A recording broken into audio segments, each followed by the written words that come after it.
Warga Wakoko Buton, Sulawesi Tenggara dihebohkan dengan penemuan bayi pada hari Minggu 26 November 2023 terbungkus kantong kresek hitam.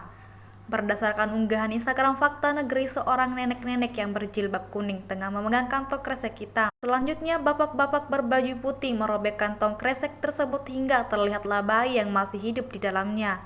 Saat kantongan disobek, suara tangis bayi semakin kencang. Bayi yang masih hidup itu diperkirakan baru saja dilahirkan dan dibuang ibunya sendiri. Dalam kantongan itu, tubuh si bayi masih lengkap dengan tali pusar dan ari-ari.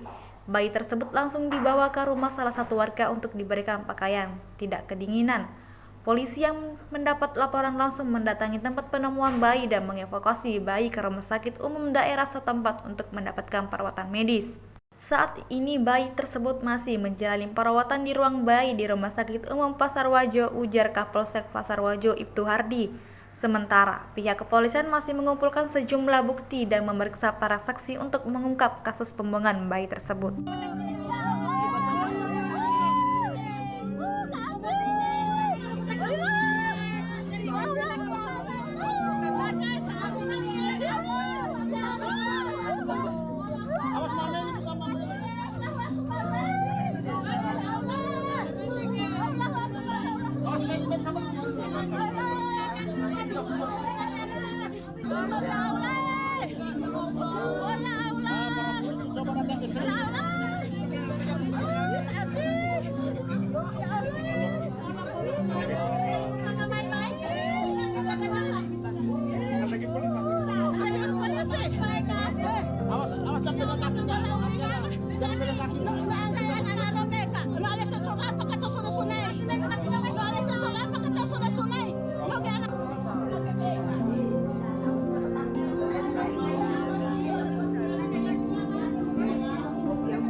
Download Tribun X sekarang, menghadirkan lokal menjadi Indonesia.